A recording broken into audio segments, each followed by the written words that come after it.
നമസ്കാരം,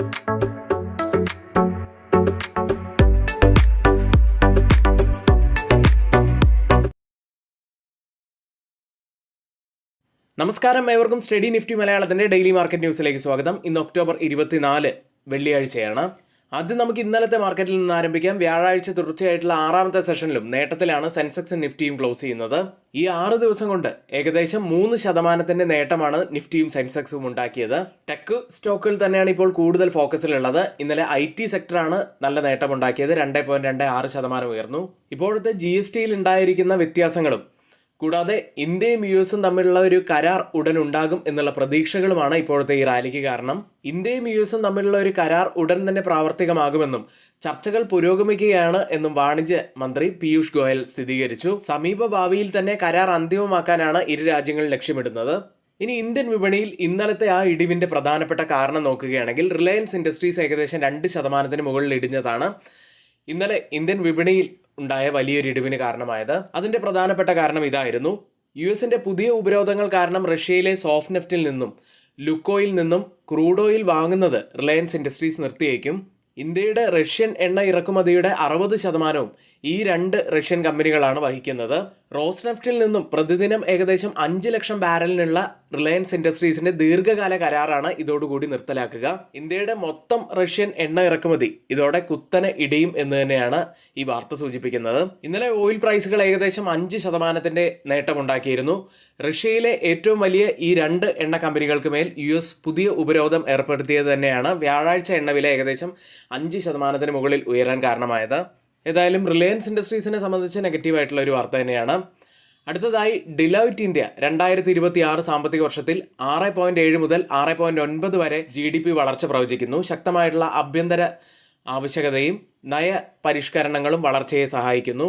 മറ്റൊരു ഫോക്കസിലുള്ള സെഗ്മെന്റ് ഇന്ന് പറയാനുള്ളത്, ഈ സാമ്പത്തിക വർഷം ഇന്ത്യയുടെ ലെതർ ഇൻഡസ്ട്രി, ലെതർ കൂടാതെ അനുബന്ധ ഉൽപ്പന്നങ്ങൾ 10 മുതൽ 12% വരെ വരുമാന ഇടിവ് ഉണ്ടാക്കുമെന്ന് ക്രിസിൽ റേറ്റിംഗ് ഏജൻസി പറയുന്നു. ഇന്ത്യൻ ഉൽപ്പന്നങ്ങൾക്ക് US 50% തീരുവ ചുമത്തിയതിനെ തുടർന്നാണ് ഈ ഇടിവുണ്ടാവാൻ സാധ്യതയുള്ളത്. ഈ സെഗ്മെന്റുമായി റിലേറ്റ് ചെയ്ത കുറച്ച് കമ്പനികളുടെ പേര് പറയുകയാണെങ്കിൽ മയൂർ യൂണിക്കോസ് ലിമിറ്റഡ്, ഭാരതീയ industrial limited, Shri leathers limited തുടങ്ങിയ സ്റ്റോക്കുകൾ ഈ കാരണം കൊണ്ട് തന്നെ ഫോക്കസിൽ ഉണ്ടാവാനുള്ള സാധ്യതയുണ്ട്. ഇന്ന് പുലർച്ചെ ക്ലോസ് ചെയ്തിരിക്കുന്ന US വിപണിയിലേക്ക് ഇപ്പോൾ പുറത്തു വന്നുകൊണ്ടിരിക്കുന്ന ക്വാർട്ടർലി റിസൾട്ടുകളും ആഗോള വാർത്തകളും സമ്മിശ്രമായതിനെ തുടർന്ന് തന്നെ വ്യാഴാഴ്ച US വിപണികൾ ഉയർന്നാണ് ക്ലോസ് ചെയ്തിരിക്കുന്നത്. ടെക് ഓഹരികൾക്ക് തന്നെയാണ് പ്രധാനപ്പെട്ട നേട്ടമുണ്ടാക്കിയത്. അതേസമയം സ്മോൾ ക്യാപ് ഇൻഡെക്സ് റസൽ 2000 നല്ല നേട്ടം തന്നെയാണ് ഉണ്ടാക്കിയത്. ഇന്നലെ US വിപണികൾ നേട്ടത്തിൽ ക്ലോസ് ചെയ്യാനുള്ള പ്രധാനപ്പെട്ട കാരണമായത് US പ്രസിഡന്റ് ഡൊണാൾഡ് ട്രംപ് അടുത്ത ആഴ്ച തന്റെ ഏഷ്യൻ യാത്രയ്ക്കിടെ ചൈനീസ് പ്രസിഡന്റ് ഷീ ജിൻപിങ്ങുമായി കൂടിക്കാഴ്ച നടത്തുമെന്ന് വൈറ്റ് ഹൗസ് സ്ഥിരീകരിച്ചതിനെ തുടർന്നാണ് വിപണികൾ നേട്ടത്തിൽ ക്ലോസ് ചെയ്തത്. ഇന്ന് US നിന്നും കൺസ്യൂമർ പ്രൈസ് ഇൻഡെക്സ് ഡാറ്റ പുറത്തു വരുന്നുണ്ട്. ഫെഡറൽ റിസർവിന്റെ ഒക്ടോബർ മാസത്തെ മീറ്റിംഗിന് മുന്നോടിയായുള്ള ഏറ്റവും പ്രധാനപ്പെട്ട ഒരു ഇൻഫ്ലേഷൻ ഡാറ്റ കൂടിയായിരിക്കും ഇത്. യൂറോപ്യൻ വിപണിയിലേക്ക് ഏർണിംഗ് സീസൺ ആരംഭിച്ചതിന് ശേഷം യൂറോപ്യൻ മാർക്കറ്റുകൾ ഇന്നലെ പോസിറ്റീവിലാണ് ക്ലോസ് ചെയ്യുന്നത്. ഇന്നലത്തെ US വിപണിയുടെ നേട്ടത്തിന് ശേഷം ഇന്നിപ്പോൾ ഓപ്പൺ ചെയ്തിരിക്കുന്ന ഏഷ്യൻ മാർക്കറ്റുകളും പോസിറ്റീവിലാണ്. ജപ്പാൻ മാർക്കറ്റ് നിക്കി 1.21% നേട്ടത്തിൽ, കോസ്പി മാർക്കറ്റ് 1.85% നേട്ടത്തിൽ, ഗിഫ്റ്റ് നിഫ്റ്റി ഇപ്പോൾ ട്രേഡ് ചെയ്യുന്നത് 26,040 എന്ന നിലയിൽ 80 പോയിന്റ്സ് ഉയർന്നാണ്. ഇപ്പോൾ ഇന്ത്യൻ സമയം 6 മണി കഴിഞ്ഞ് 50 മിനിറ്റ് ആണ്. ഇപ്പോഴത്തെ ഈ ഒരു നില വെച്ച് നിഫ്റ്റിയിൽ ഏകദേശം 65 മുതൽ 70 പോയിന്റ്സിന്റെയൊക്കെ ഗ്യാപ്പ് ഓഫ് ഓപ്പണിങ്ങിനാണ് സാധ്യതയുള്ളത്. ഇനി ഗോൾഡ് പ്രൈസിലേക്ക് വന്നാൽ സ്പോട്ട് ഗോൾഡിൽ 1% നേട്ടത്തിലാണ് ഇന്നലെ ക്ലോസ് ചെയ്യുന്നത്. എന്നിരുന്നാലും കേരളത്തിലെ ഗോൾഡ് പ്രൈസ് ഇന്നലെ പവന് 91,720 രൂപയായിരുന്നു. ഇന്നത്തെ ഏറ്റവും ഫോക്കസിലുള്ള കുറച്ച് വാർത്തകളാണ് നമ്മളിവിടെ ഹൈലൈറ്റ് ആയിട്ട് ആദ്യം തന്നെ പറഞ്ഞിരിക്കുന്നത്. ഇന്നത്തെ ഏറ്റവും പ്രധാനപ്പെട്ട കുറച്ച് സ്റ്റോക്ക് ന്യൂസുകളിലേക്ക് വരാം. അതിന് മുന്നേ ആയി നമ്മുടെ വീഡിയോ ആരെങ്കിലും ലൈക്ക് ചെയ്യാൻ മറന്നു പോയിട്ടുണ്ടെങ്കിൽ ദയവ് ചെയ്ത് വീഡിയോ ഒന്ന് ലൈക്ക് ചെയ്യുക. നമ്മുടെ വീഡിയോസിന് ലൈക്ക് ഇപ്പോൾ വളരെ കുറവാണ്, അതുകൊണ്ട് ദയവ് ചെയ്ത് വീഡിയോ ഒന്ന് ലൈക്ക് ചെയ്യുക. ചാനൽ ആരെങ്കിലും സബ്സ്ക്രൈബ് ചെയ്യാൻ മറന്നു പോയിട്ടുണ്ടെങ്കിൽ നമ്മുടെ ചാനൽ കൂടി ഒന്ന് സബ്സ്ക്രൈബ് ചെയ്യുക. ഇനി ആർക്കെങ്കിലും നമ്മുടെ പെയ്ഡ് എഡ്യൂക്കേഷൻ ടെലഗ്രാം ചാനലിൽ ജോയിൻ ചെയ്യാൻ താല്പര്യമുണ്ടെങ്കിൽ ഇപ്പോഴിതാ 1,299 രൂപയ്ക്ക് നിങ്ങൾക്ക് 3 മാസത്തേക്ക് ജോയിൻ ചെയ്യാൻ കഴിയുന്ന നല്ലൊരു അവസരമുണ്ട്. ഏകദേശം 55% ഡിസ്കൗണ്ടോട് കൂടിയാണ് ഈ ഓഫർ ഇപ്പോൾ ഉള്ളത്. ഇതുകൂടാതെ സ്റ്റോക്ക് മാർക്കറ്റിനെ കുറിച്ച് കൂടുതലായിട്ട് പഠിക്കാൻ ആഗ്രഹിക്കുന്ന സ്റ്റുഡൻസിന് നിങ്ങൾക്ക് ഞങ്ങളുടെ എഡ്യൂക്കേഷണൽ പ്രോഗ്രാമിൽ ജോയിൻ ചെയ്യാവുന്നതാണ്. വെറും 1 മാസമാണ് കോഴ്സിൻ്റെ ഡ്യൂറേഷൻ വരുന്നത്. വീക്കിലി 2 മുതൽ 3 ക്ലാസ്സുകൾ വരെ ആയിരിക്കും ഉണ്ടായിരിക്കുക. എല്ലാവർക്കും കംഫർട്ടബിൾ ആയിട്ടുള്ള ഒരു ടൈമായിട്ടുള്ള വൈകുന്നേരങ്ങളിൽ, അതായത് 8 മണി 9 മണിയോട് കൂടി തന്നെയാണ് നമ്മുടെ ക്ലാസ്സുകൾ ആരംഭിക്കാറുള്ളത്. നിങ്ങൾ വർക്ക് ചെയ്യുന്നവരായിക്കോട്ടെ, നിങ്ങൾക്ക് കംഫർട്ടബിൾ ആയിട്ടുള്ള ഒരു ടൈം തന്നെ ആയിരിക്കും ഇത്. ഈ പറഞ്ഞ 2 കാര്യങ്ങൾക്കുമായി തൊട്ട് മുകളിലെ ഇതേ വാട്സപ്പ് നമ്പറിൽ തന്നെ ഒന്ന് മെസ്സേജ് അയയ്ക്കുക. അടുത്തതായി ഇനി കുറച്ച് സ്റ്റോക്ക് ന്യൂസുകളിലേക്കാണ്. ആദ്യം പുറത്തു വന്ന റിസൾട്ടുകളിലേക്ക്. കോൾഗേറ്റ് പാമോലീവ് എന്ന കമ്പനിയാണ്. നെറ്റ് പ്രോഫിറ്റിൽ 17.1% ഇടിവാണ് കമ്പനി ഇയർ ഓൺ ഇയറിൽ രേഖപ്പെടുത്തിയിരിക്കുന്നത്. 327.5 കോടി രൂപയിലാണ് പ്രോഫിറ്റ് ഉള്ളത്. റവന്യൂവിലും ഇടിവ് തന്നെയാണ്. 6.2% ഇടിവ്, 1519.5 കോടി രൂപയിലാണ് റവന്യൂ ഉള്ളത്. എബിറ്റയിലും ഒരു ഇടിവാണ് ഉണ്ടായിരിക്കുന്നത്, 6.4% ഇടിവ്. കമ്പനി ഇൻട്രിം ഡിവിഡൻഡായി 24 രൂപയാണ് പ്രഖ്യാപിച്ചിരിക്കുന്നത്. അടുത്തത് സാഗർ സിമൻസ് എന്ന കമ്പനി. നെറ്റ് ലോസിൽ കുറവുണ്ടായിരിക്കുന്നു.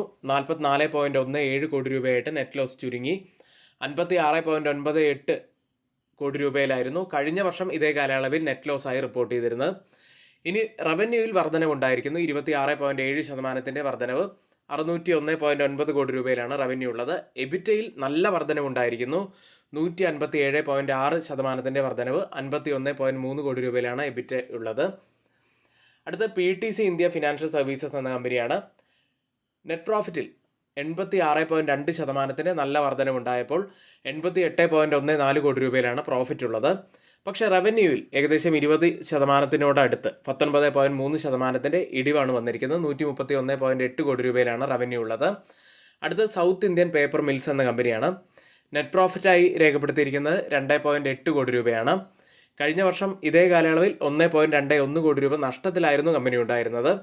റവന്യൂവിൽ 9.6% വർധനവ് വന്നു. 111.6 കോടി രൂപയിലാണ് റവന്യൂ ഉള്ളത്. അടുത്തതായി മറ്റ് സ്റ്റോക്ക് ന്യൂസുകളിലേക്ക്. ആദ്യം കെയ്ൻസ് ടെക്നോളജീസ് ഇന്ത്യ. സിംഗപ്പൂരിലെ അതിൻ്റെ അനുബന്ധ സ്ഥാപനം സെൻസോണിക് GmbHൽ 7% അധിക ഓഹരികൾ വാങ്ങി. അടുത്തത് premier energies and Syrma SGS technologies എന്ന കമ്പനിയാണ്. ഈ പറഞ്ഞ 2 കമ്പനികളും ചേർന്ന് സോളാർ ഇൻവെർട്ടർ കമ്പനിയായിട്ടുള്ള കെ സോളാർ എനർജിയുടെ 100% ഓഹരികൾ 170 കോടി രൂപയ്ക്ക് വാങ്ങിയിരിക്കുന്നു. പ്രീമിയർ എനർജി 51%, സിർമ 49%മാണ് സ്വന്തമാക്കിയത്. അടുത്ത ഹീറോ മോട്ടോകോപ്പ് എന്ന കമ്പനിയാണ്. കമ്പനിയുടെ UK-യിലെ തങ്ങളുടെ പ്രീമിയം മോട്ടോർ സൈക്കിളുകൾ കമ്പനി വിൽക്കും. പുതിയ ഹങ്ക് 440 ഉൾപ്പെടെ 5 അധികം മോഡലുകളാണ് കമ്പനി അവതരിപ്പിക്കുക. അടുത്തതായി ഡിഫൻസ് സ്റ്റോക്കുകൾ ഇന്ന് ഫോക്കസിൽ ഉണ്ടാവാനുള്ള സാധ്യതയുണ്ട്. കാരണം ആയുധ സേനയെ ശക്തിപ്പെടുത്തുന്നതിനായി ഏകദേശം 79,000 കോടി രൂപയുടെ പ്രതിരോധ വാങ്ങലുകൾക്ക് ഡിഫൻസ് അക്വസിഷൻ കൗൺസിൽ അംഗീകാരം നൽകിയിരിക്കുന്നു. ഇതൊക്കെയാണ് ഇന്ന് ഫോക്കസിൽ വരാൻ സാധ്യതയുള്ള പ്രധാനപ്പെട്ട കുറച്ച് വാർത്തകളായിട്ട് വരുന്നത് സ്റ്റോക്ക് ന്യൂസുകൾ.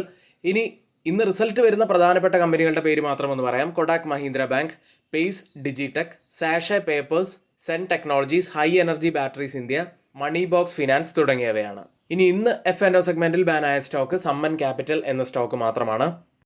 അടുത്തതായി FIDA ആക്ടിവിറ്റിയിലേക്കാണ്. FIS 1166 കോടി രൂപയ്ക്കാണ് ഇന്നലെ സെല്ല് ചെയ്ത്.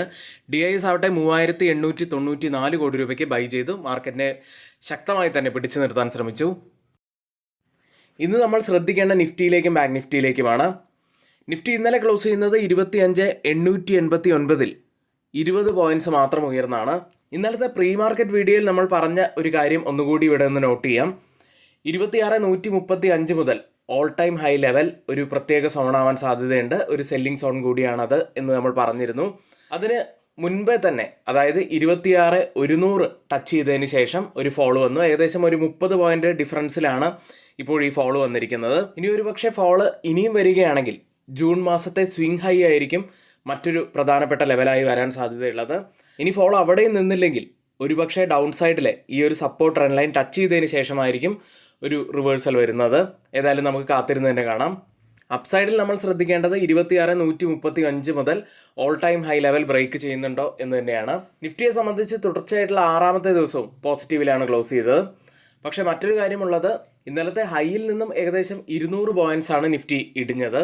നിഫ്റ്റിയിലെ ഇന്നലത്തെ ക്യാൻഡിൽ പരിശോധിക്കുകയാണെങ്കിൽ ഒരു bearish meeting line candle stick പാറ്റേണിന് സമാനമായിട്ടുള്ള ഒരു ക്യാൻഡിലാണ് ഫോം ആയിരിക്കുന്നത്. അനലിസ്റ്റുകളുടെ അഭിപ്രായത്തിൽ ഈ ഒരു ക്യാൻഡിൽ ബുൾസിനെ സംബന്ധിച്ച് അത്ര നല്ലൊരു സൈൻ അല്ല.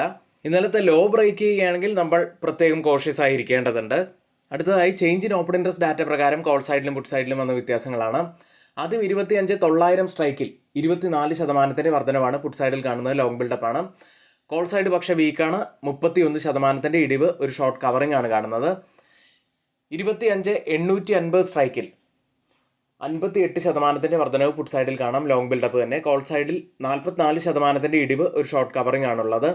25,950 സ്ട്രൈക്കിൽ 118% വർധനവ് പുട്ട് സൈഡിൽ ലോങ് ബിൽഡപ്പ്, കോൾ സൈഡിൽ 18% ഇടിവ്, ഒരു ഷോർട്ട് കവറിംഗ് ആണ് കാണുന്നത്. ഈ 3 സ്ട്രൈക്കും കമ്പയർ ചെയ്യുമ്പോൾ മാർക്കറ്റിനെ മുകളിലേക്ക് കൊണ്ടുപോകാൻ കഴിവുള്ള പുട്ട് സെല്ലേഴ്സ് തന്നെയാണ് നല്ല ശക്തിയോടെ നിൽക്കുന്നത് എന്നാണ് കാണുന്നത്. ഇനി വീക്ക്ലി ഓപ്പൺ ഇൻട്രസ്റ്റ് ഡാറ്റ പ്രകാരം റെസിസ്റ്റൻസ് ആവാൻ സാധ്യതയുള്ളത് 26,000-ഉം സപ്പോർട്ട് ആവാൻ സാധ്യതയുള്ളത് 25,800-ഉമാണ്. ബാങ്ക് നിഫ്റ്റിയിലേക്ക് 58,078-ൽ 71 പോയിന്റ്സ് ഉയർന്നാണ് ബാങ്ക് നിഫ്റ്റി ഇന്നലെ ക്ലോസ് ചെയ്യുന്നത്.